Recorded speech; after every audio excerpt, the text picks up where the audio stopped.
Je sais même pas quelle date. On est le 30 mai. J'ai une nouvelle pour faire. C'est parce que je pensais à mes nouvelles. J'ai une nouvelle pour faire tilter Goldwater.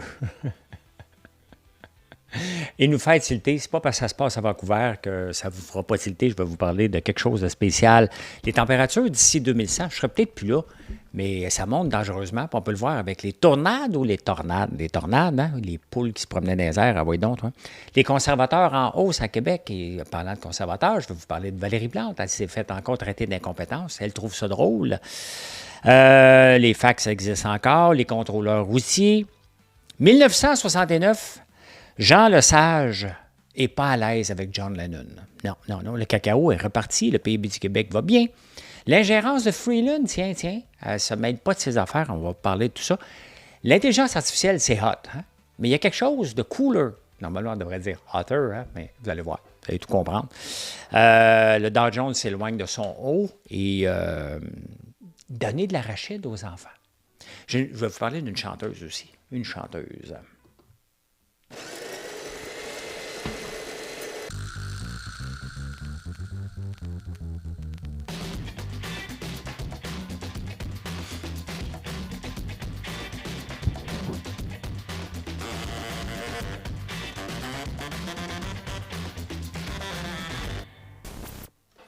Je vais vous parler d'une chanteuse qui est dans le vin.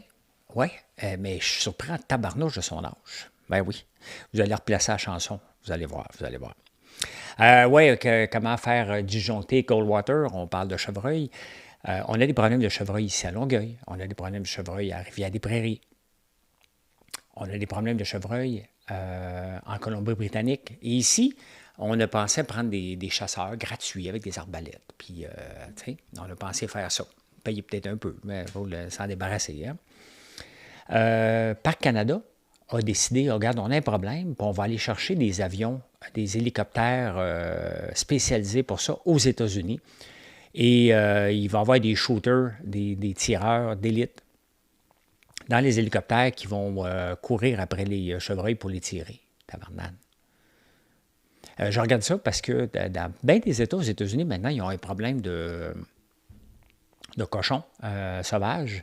Et ils se promènent comme ça, puis ça m'impressionne tout le temps. Mais là, ils sont obligés de faire ça ici, alors que des chasseurs le feraient gratuitement. Il y en a 12 millions, alors que des chasseurs... Il y a des gens qui vont le faire gratuitement, là. Tu sais, laissons-leur la chance. Ils vont le ramasser, le gibier, ils vont le manger, puis on va le faire gratuitement. Les gens ne rêvent qu'à ça. Tu sais, moi, je ne vais plus à la chasse, là. J'ai déjà été... ça ne m'intéresse pas. Il n'y en a pas tant que ça. Mais s'il y en avait beaucoup, au point de détruire l'écosystème, bien, ça dérange moins, là. C'est rendu une nuisance, là. C'est plus bucolique, là. Donc, spécial quand même, hein? Spécial qu'on dépense autant. Mais ça, on peut le voir, hein? C'est un cas de pas mon argent. Mais c'est pas parce que ça se passe à Vancouver que c'est pas notre argent, nous autres ici, là. C'est de l'argent gaspillé encore. Du gaspillage, il y en a à la grandeur du pays. À la grandeur du pays, tout simplement. Puis on paye pour ça, quand même. Hein? Les températures. La température. Vous savez, ici au Québec, on parle de température. Quand on voit des gens du Moyen-Orient, comme là, je m'en vais en Tunisie ou quand je vais au Liban, tu entends toujours deux choses. Comment ça va? Ah, la famille, la santé, la famille. Hein? Parle jamais de température, il fait toujours beau. Je ris parce que, en allant chercher Gaël, j'entendais un chauffeur d'autobus libanais ou tunisien. Il parlait au téléphone et je l'entendais dire « Ah, ça va bien, la famille, la santé. Hein? » Ça me fait toujours rire. Pour plusieurs raisons. que je vais garder pour moi. Et mais ici, on parle de température. La température devrait augmenter d'ici 2070-2100 de 4,3 degrés. Oh, on pourrait s'en réjouir, bien entendu. Hein? On peut le voir ce qui arrive en ce moment avec les tornades. Hein? Là, votre cerveau fait des spins en ce moment. Il dit tornade. C'est T-O-U ou T-O-R. Donc, tu dois dire tornade. OK, parfait. C'est tornade. Je voulais juste vous faire spinner un petit peu. On a Varigo, hein, les poules sont parties, là, bien, c'est sûr, les poules. Nous autres, si on serait partis au vent, là, les silos ont arraché. Fait que c'est bien évident. Le problème, c'est que quand j'étais jeune, on n'en voyait pas de tornades. Hein? Très peu. Il y en avait une. Je veux dire, c'était l'événement de l'année, du siècle, de la décennie. Maintenant, Ça fait partie de notre paysage. Et c'est sûr qu'avec le réchauffement climatique, ça va devenir de plus en plus. Puis avec notre réseau électrique qui fait pitié, bien, ça fait réfléchir. Et en parlant de réseau qui fait pitié, moi, quand j'étais jeune, mon père nous faisait croire qu'il y avait un abri nucléaire. Et quelque part en dedans de nous, surtout mon cousin et mon frère, et moi, surtout mon cousin et moi, parce qu'on était les plus vieux, on y croit quelque part que c'est vrai. C'est pas vrai, là, un bunker, là. Mais est-ce qu'on va avoir besoin de ça bientôt? Peut-être. Peut-être. Hein? Pour aller se réfugier, il demande d'avoir 72 heures d'autonomie. Tout le temps. Mais moi, je suis correct parce que ma blonde a dit tout le temps. Elle me le dit tout le temps, tout le temps. Hein? S'il y a un apocalypse, c'est avec toi que je veux être. Peut-être pas le restant du jour, de l'année, mais s'il y a un apocalypse, elle voit que je fais à peu près tout et que je suis débrouillard dans bien des affaires. Fait que, tu sais, elle me choisit pour ça. Donc, mais quand même, c'est une tristesse de voir ça. 4,3, c'est un peu élevé. Là. C'est un peu élevé. Est-ce qu'on va avoir encore des érables ici? Ben oui, parce qu'au Vermont, il y a encore des érables, mais ça veut dire qu'il va y avoir des érables un petit peu plus au nord. Il va y avoir des grands changements. Ce qu'on sait là, maintenant, c'est que c'est pas c'est peut-être réversible, mais ça va être tough. Mais on va vivre des grands changements pour les 30-40 prochaines années. Je dis, il faut que je corrige ça. Les conservateurs commencent à chauffer le bloc. Regardez ça.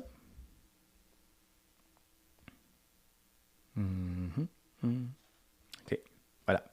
Un sondage qui vient de sortir de Philippe J. Fournier de 338 Canada. Je pense que ça vient de Québec 125. Le Bloc est toujours premier à 29, mais les conservateurs à 29. Les libéraux descendent. Le NPD, puis le parti de l'autre qui existe encore. Les conservateurs existent...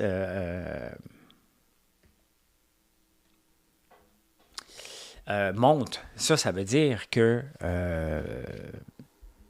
ça veut dire qu'il va y avoir des élus, tout simplement. Et ça veut dire aussi que Valérie Plante va devoir s'entendre avec Pierre Poilievre, parce qu'il va être il n'y a plus de doute, à moins d'une catastrophe, là, Pierre Poilievre va être le futur premier ministre du Canada.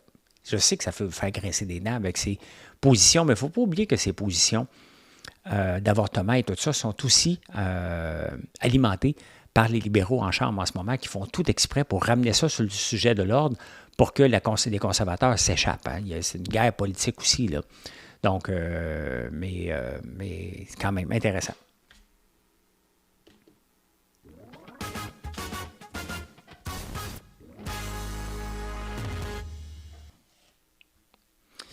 C'est très intéressant. Et il l'a traité justement d'incompétente, de Valérie Plante d'incompétente encore. Valérie Plante qui était au téléjournal avec Patrice Roy, qu'elle a trouvé le moyen de rire. Es-tu épaisse à temps plein? Là, vous entendez, mais non, François, tu ne peux pas dire que c'est épaisse. Ben non, je demande. C'est pour un ami. Moi, je le sais. C'est mon ami qui ne me croit pas.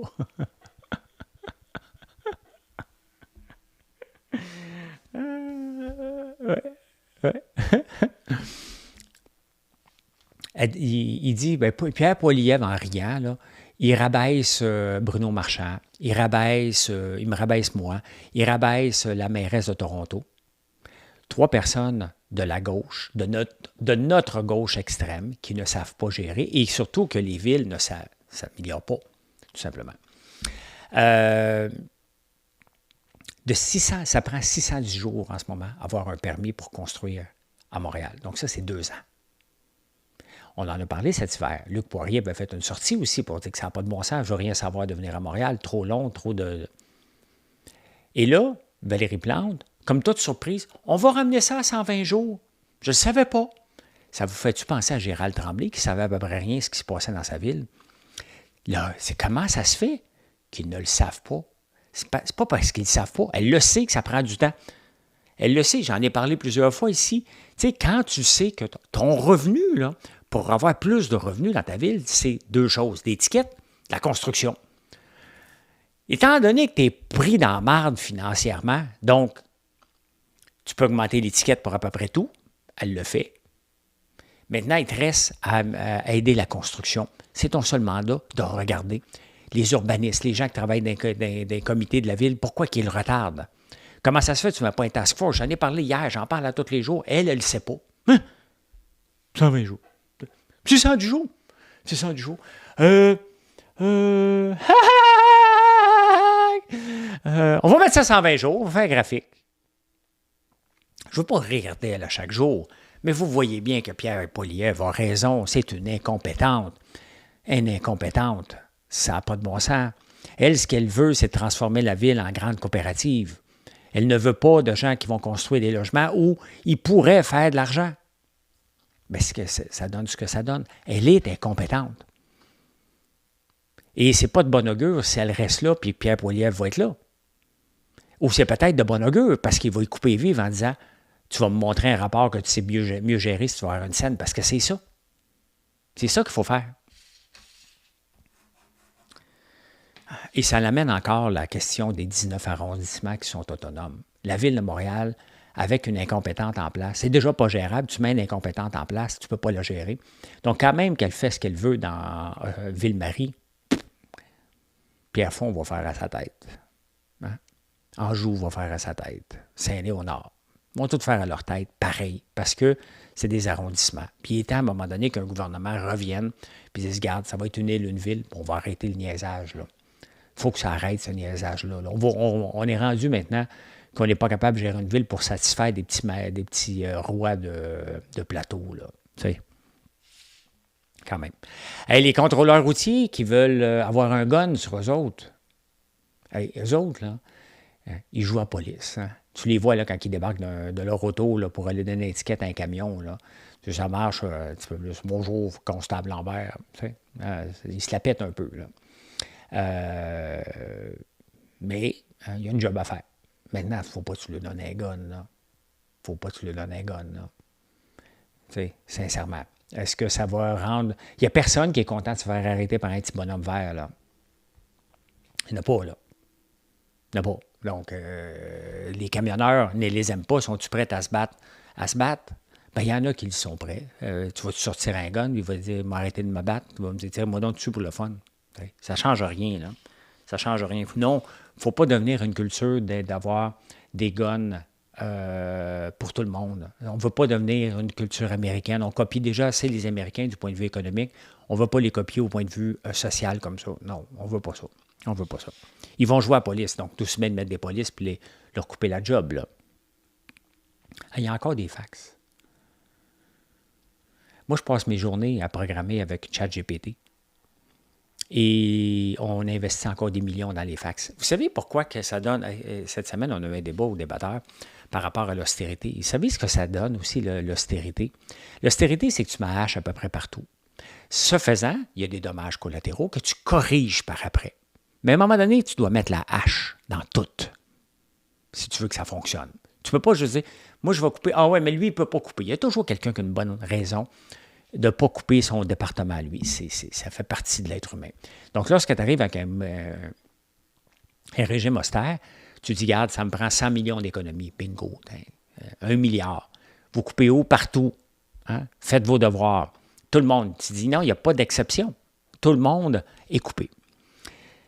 Si j'étais Christian Dubé, OK, et que j'ai la tête un peu de Javier Milei en Argentine, tu sais, les chariots que les concierges se promènent avec, aussi le chariot avec 3 roues, là, puis un bac. Là. Moi, je me promènerais là, dans les hôpitaux, là. Pogne le fax. Un peu comme Denis Coderre avait fait à un moment donné pour enlever une boîte postale avec son marteau-piqueur. Là. Il avait été le défaire lui-même. Je me promènerais, j'arrache le fax. Je me promène avec mon chariot. J'appelle des choses de recyclage quand même. Hein. Mais je m'assure que toutes les caméras sont là et je t'arrache toutes les fax au complet. Là, tout à coup, il va falloir qu'ils se communiquent d'une autre façon. Donc, ils vont s'envoyer des emails de façon sécure. Mais non. Mais c'est comme ça qu'on règle un problème par l'absurdité. En 2024, de maintenir des fax, il faut vraiment être arriéré. Et on peut voir la force de résistance des syndicats, des gens en place. La peur, hein, la non-performance d'Éric Kerr qui a peur de mettre des choses en place parce que ça va coûter des millions. Et je vous le dis, je programme de plus en plus. J'ai retrouvé le goût de programmer avec ChatGPT. Je fais des choses qui me permettent d'aller plus vite que la plupart des entreprises, qui me permettent d'avoir des yeux sur, sur mes ventes. Ça n'empêche pas que je dois faire des ventes. Ce n'est pas ça qui me donne des ventes, mais ça me permet de faire travailler les gens sur les bonnes choses, d'être capable de voir qui n'a pas commandé. C'est facile à voir pour les clients actuels, mais comment je fais pour les clients entreprises qui n'ont pas commandé depuis 3 mois, 4 mois? Pourquoi? Ça vaut peut-être un appel. Je ne vous appellerai pas, vous autres, perso, sur les dizaines de milliers de clients que j'ai, pour vous dire, mais tu n'as pas commandé depuis 28 jours. Je ne peux pas faire ça, là, bien entendu. Mais les entreprises, on peut le faire. Donc, je suis en train de me bâtir des rapports. On a un rapport d'inventaire qui sort toutes les 4 heures pour voir qu'est-ce qui est à faire, qu'est-ce qui est un blocage. Donc, il y a tout ça qu'on peut faire. Et sincèrement, si je me relançais en techno aujourd'hui, ça serait ChatGPT 4o avec la version entreprise. Tu travailles avec ça. Je verrais un programmeur qui est encore en train de programmer dans le code sans parler avec ChatGPT, je le congédierais. Je dirais non, oui. Il faut changer les mentalités d'une façon drastique. ChatGPT est là pour nous aider, pas pour nous nuire. Il faut arrêter d'avoir peur, mais qu'on ait des fax, j'irai les arracher moi-même.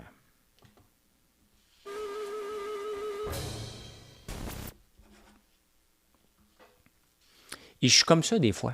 Quand je veux montrer une absurdité, tu es obligé d'aller dans l'absurde pour régler une situation absurde souvent. Je ne fais pas ça souvent, c'est des gestes d'éclat, mais je l'ai déjà fait et je n'ai pas de problème à le refaire encore.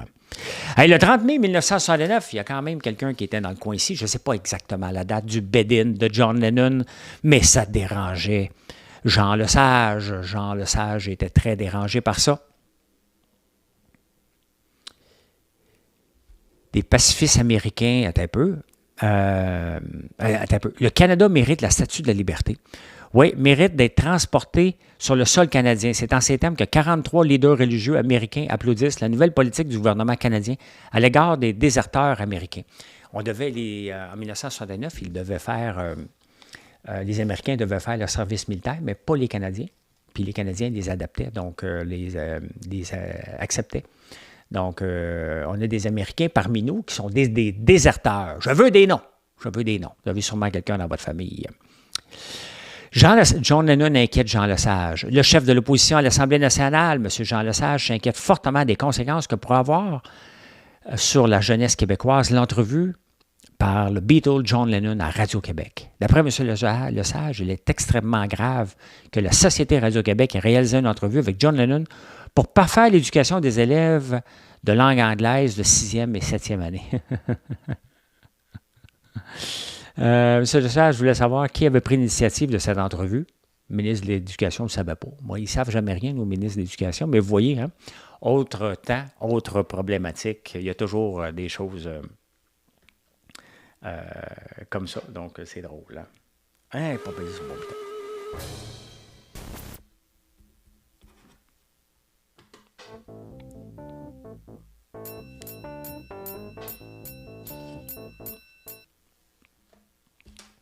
On peut-tu avoir la paix?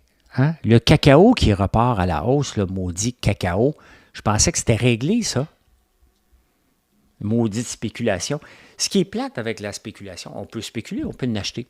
Le problème de la spéculation dans des denrées comme ça, c'est qu'on finit par payer le prix. Vous allez me dire que ce n'est pas nécessaire du chocolat dans notre vie. Oui, c'est un fruit. C'est un fruit. Mais regardez, il avait monté jusqu'à presque 12 000. Bien, il a monté jusqu'à 12 000 et il avait descendu jusqu'à 7 500. C'est pas de la spéculation, ça a droppé d'un coup. Et là, il repart à la hausse à 9 344. Donc, en à peine 7 jours, une semaine, il a monté de 7 200 à 9 300. C'est 2 000 piastres la tonne. C'est énorme. On n'a pas encore de répercussions sur nos prix, donc tant mieux, mais quand même, c'est sûr que ça va venir à un moment donné sur nos fournisseurs, donc on va voir quel est l'impact que ça va faire, mais je pensais avoir la paix. Mais non. Et le Dow Jones s'est approché du 40 000, et on le voit à 2,8 millions d'ici 10 ans, 20 ans, je ne sais plus, là. Mais on va aller voir ça. Mais regardez, les marchés sont un peu nerveux. Parce que l'économie va bien. Qui dit économie va bien, bien, on ne peut pas réduire les taux d'intérêt aux États-Unis. Et là, on le voit que ça fait quelques jours que le Dow Jones prend une volée. Ça, c'est sur... c'est quelle date que j'ai mis? Le 13 octobre. Donc, enfin, pas un an, voyons. Year to date. On va les prendre le year to date. Donc, vous voyez, le Dow Jones avait dépassé le 40 000, puis on a dit il s'en va vers ailleurs. Mais là, il vient de perdre 2000 points quand même, à peu près, 1500 points. Donc, une nervosité. Hein? C'est pas parce qu'on atteint, c'est parce que pour atteindre ça, c'est un ensemble de compagnies. Et là, l'ensemble des compagnies dit, l'ensemble du marché des gens qui achètent ces actions-là dit, ouais, la bourse ne dit, les taux d'intérêt ne diminueront pas tout de suite. Parce que c'est des blue chips. Hein? C'est seulement 30 entreprises dans le Dow Jones. C'est pas comme le S&P 500 qui, lui, se maintient. Ça a pris du temps. Et le S&P 500 a eu le même problème. Lorsqu'il a essayé de dépasser le 5000, ça s'est passé au mois de mars. Donc, au mois de mars, il a monté, puis après ça, il a stagné, il a remonté pour après ça le dépasser. Et le Nasdaq, donc c'est les trois qu'on doit regarder. Le Nasdaq a dépassé le 18 000. Donc, non, le Nasdaq a déjà dépassé le 17 000. Ça, c'est le Nasdaq 100 que je suis ici. Le TSX, bien, sont tous à la hausse, mais il reste qu'il y a une nervosité en ce moment. Et on a eu une belle croissance à presque 10 depuis le début de l'année, ce qui est énorme. Donc, si on vise un 10 annuellement, il faudrait avoir une stagflation pour le restant de l'année à la bourse. Donc, il n'y aura pas de grande richesse, sell in May and go away. Bien, ça va peut-être être vrai cette année. Donc, faites juste moins ouvrir votre état financier comme je le fais, moi. Je vais voir les bonnes journées. Je suis bipolaire de la lecture de mes états financiers à moi. Pas tout le temps. Et pendant que je suis là, l'intelligence artificielle, c'est hot. Hein? Mais what is hotter? Fertive Holding. Et ça me fait plaisir de découvrir des genres de compagnies comme ça. Il est peut-être trop tard pour l'acheter, ça vous appartient. Hein? Qu'est-ce qu'ils font, eux autres? Ils refroidissent les data centers. L'intelligence artificielle, c'est bien, NVIDIA vend des puces. Ça s'en va dans un data center. Donc, ceux qui ont des data centers font de l'argent. Maintenant, il faut les refroidir. Qui fait de l'argent? Des compagnies comme Vertiv Holding qui font des systèmes de climatisation spécialisés dans les data centers, mais il y a une progression de 600 cette année. Quand même, hein? Regardez, au début de l'année, il y a un an, on va faire 1 year. Bon, il y a un an, ça valait 20$, ça en vaut 104$ quand même. Hein? Donc, c'est énorme. Si on regarde NVIDIA, le comparable, qui a une belle progression aussi, mais il y a tout le temps des gagnants collatéraux. NVIDIA qui ne lâche pas sa course, c'est complètement fou. 1 year, qu'il valait 300, 400, en vaut. Donc, vous voyez, l'autre Vertiv Holding a été plus payant qu'NVIDIA, alors qu'NVIDIA était extrêmement payant. Je ne sais pas si je l'ai dans un des fonds que j'ai, entre autres dans IGM, qui détient beaucoup de technologies. Je ne sais pas si dans le holding il y a Vertiv, mais c'est très intéressant de voir ce qui se passe. C'est surtout que l'intelligence artificielle, elle est là pour rester, puis les entreprises qui ne l'utiliseront pas, l'intelligence artificielle, pour différentes tâches, vont tout simplement traîner de la patte. On ne recule plus. On fait juste avancer avec ça. Donc, intéressant. Moi, je trouve ça très, très, très intéressant parce que j'aime ça, tout simplement. Voilà. Est-ce que Chrystia Freeland fait de l'ingérence? Dans les journaux, cette semaine, elle parle qu'il est temps que la Banque du Canada baisse les taux d'intérêt. Et ce n'est pas son rôle. Elle doit gérer et il y a un travail d'équipe, bien entendu. Mais le problème, c'est que si on a eu des taux d'intérêt aussi élevés, c'est que Trudeau a dépensé sans compter. Donc, il a créé une inflation que là, la Banque du Canada l'a laissé faire parce qu'on était en pandémie. Là, ils sont en train de reprendre les guides. Et là, elle met de la pression. Et il reste que le taux à viser est de 2 le taux d'inflation. On ne parle même pas du dollar canadien. On n'en parle plus pantoute, là. Pantoute. Pas important. Pendant ce temps-là, le dollar américain, lui, cartonne. Hein? Les touristes américains sortent du pays puis ils voyagent partout, parce que c'est payant pour eux autres, même pour venir au Canada. Mais nous autres, c'est pas la même chose. Hein? On arrache un peu partout. Et donc, si on baisse les taux d'intérêt, le dollar canadien va baisser encore plus. C'est comme ça. Les gens ne viendront pas acheter du dollar canadien pour placer ici. Ils vont le vendre pour aller le placer aux États-Unis parce que les taux d'intérêt risquent de monter. C'est ce que la bourse nous dit en ce moment. Donc, je trouve que c'est un jeu dangereux de dire, je pense qu'il est temps qu'on les baisse. Ce n'est pas de ses affaires. Dans la séparation des biens, si on veut, là, du travail à faire, ce n'est pas de son ressort, donc elle n'a pas un mot à dire. Ce qu'elle doit dire, hein, mais c'est parce que c'est pour être réélu, tout simplement, là.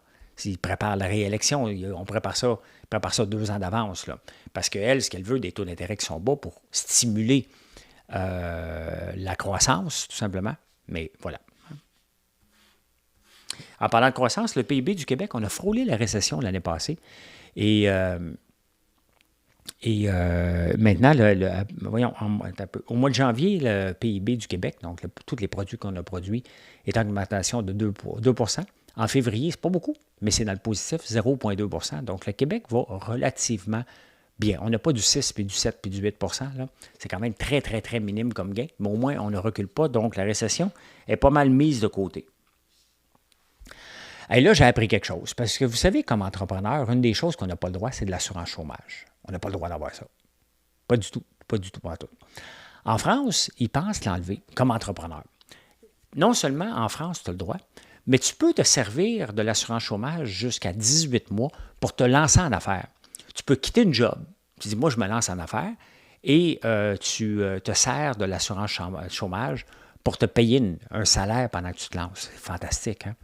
Il y a bien des gens qui prendraient des risques de se lancer en affaires ici, qui ne le font pas parce qu'ils n'ont pas ce coussin-là. Mais là, la France a dit non, ça n'a pas de sens, il faut l'enlever. Fait que là, ils ont peur que le nombre de startups diminue. Peut-être ça va diminuer, mais on ne l'a pas ici. Puis notre nombre de startups n'est pas 3 fois moins grand que la France, au contraire, parce qu'il y a d'autres règles, mais quand même, moi, je pense que, tu sais, fermez votre trappe, les Français, vous avez bénéficié d'une maudite belle ride, parce que c'est complètement... On n'a pas le droit à ça, nous autres. Non. Les entrepreneurs, dites-vous, là, quand ça pète, là, on ne va pas à l'assurance chômage. On n'a pas le droit de ça. Pantoute.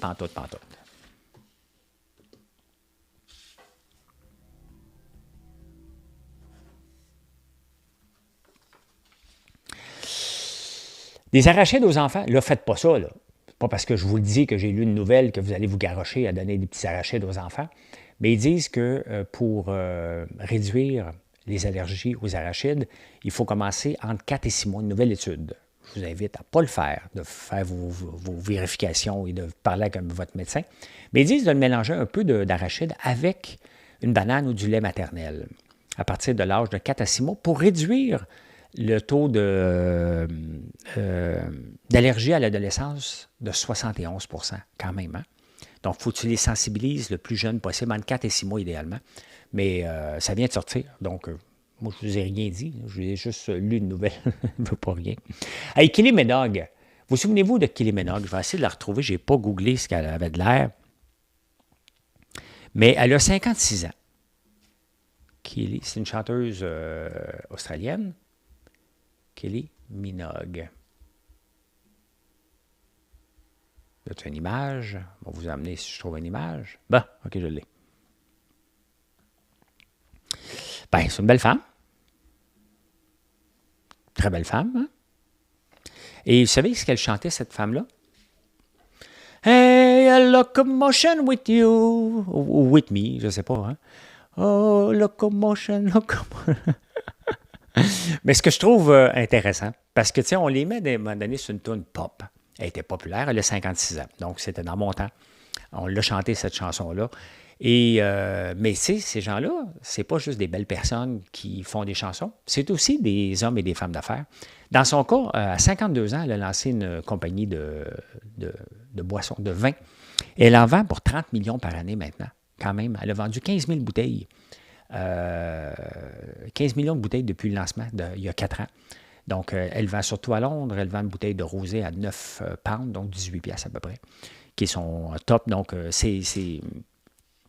je trouve ça intéressant d'en parler parce que ce sont souvent des locomotions, justement, d'utiliser ton talent, ta visibilité pour faire quelque chose, pour en faire, parce qu'à un moment donné, tu arrêtes de chanter, tu arrêtes d'être mannequin, et si tu peux te servir de ce qui te permet d'être connu, pour en faire une business rentable à long terme, ben c'est très intéressant. Donc, ben voilà. Donc, Gwyneth, tu n'as pas de concurrence encore pour mes chroniques. Ça fait longtemps que je n'ai pas parlé de Gwyneth, mais Kylie Minogue, très belle femme. Que mon âge, quand même. Ben oui, mais toi, tu as l'air d'un vieux. Ben, c'est ça. Non, c'est ça qu'il faut que je dise. Merci d'être là. Et je vous souhaite une excellente journée. Venez nous voir sur françoislambert.one. On a enfin sorti notre Panettone. Ça fait un an que je gosse dessus. Donc, il est disponible à prix d'amis, le temps qu'on développe pas la bonne méthode parce qu'il est très bon, mais qu'on soit capable de fournir puis vous le faire goûter. C'est que Panettone-là, ça se vend jusqu'à complètement tomber sa tête. Là. Il y a un joueur de football très connu ici qui vend ses Panettone. Nous, on a 300 grammes. Lui, il vend 200 grammes à 15,50. Je vous laisse là-dessus.